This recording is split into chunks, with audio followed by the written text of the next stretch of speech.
और भोजपुरी इंडस्ट्री को बदनाम करके चले जाते हो, बुरी चीज़ों को प्रमोट करना शुरू कर दें। हम अभी एक विवाद चल रहा है कि हमारी भोजपुरी बहुत गंदी है।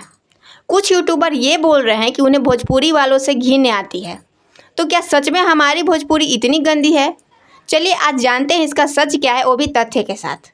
लोग कहते हैं कि भोजपुरी इंडस्ट्री में लड़कियों के शरीर पर ज़्यादा फोकस किया जाता है। तो क्या सच में ये सिर्फ भोजपुरी इंडस्ट्री में ही होता है और इंडस्ट्री में नहीं होता? आप बॉलीवुड उठा लो, साउथ की इंडस्ट्री उठा लो या पंजाब की इंडस्ट्री उठा लो, हर इंडस्ट्री में भोजपुरी इंडस्ट्री के मुकाबले ज़्यादा अंग प्रदर्शन होता है। कम से कम हमारी भोजपुरी इंडस्ट्री में बिकनी का तो चलन नहीं है ना। उदाहरण के तौर पर हनी सिंह के ही कुछ पुराने गाने आप ले लीजिए, वो इतने गंदे थे कि आप अकेले में भी सुनना पसंद नहीं करोगे।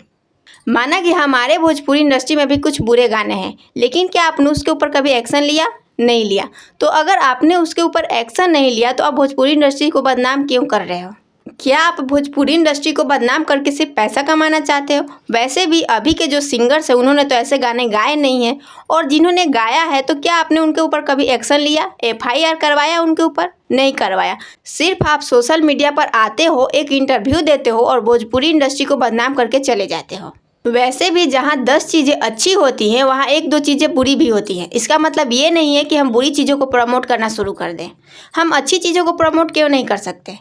हमारे इंडस्ट्री में भी कुछ ऐसे गाने हैं जिसका हम नाम तक नहीं ले सकते, लेकिन आज तक उसके ऊपर किसी ने कार्रवाई नहीं किया। बस लोग आते हैं और भाषण देकर चले जाते हैं। और अगर आप लोगों के मन में ये आ रहा है कि मैंने खुद उसके ऊपर एक्शन क्यों नहीं लिया, तो मैं अभी उस लेवल तक नहीं हूँ। जिस दिन उस लेवल तक आ जाऊँगी तो मैं खुद उसके ऊपर एक्शन लूँगी। हमारी इंडस्ट्री उतनी भी बुरी नहीं है, दूसरे इंडस्ट्री की तुलना में हमारी इंडस्ट्री बहुत अच्छी है और हमें अपनी इंडस्ट्री की सपोर्ट करनी चाहिए। और अगर आपको मेरा वीडियो अच्छा लगा तो प्लीज़ मेरे चैनल को सब्सक्राइब करिए, वीडियो को लाइक करिए और शेयर करिए।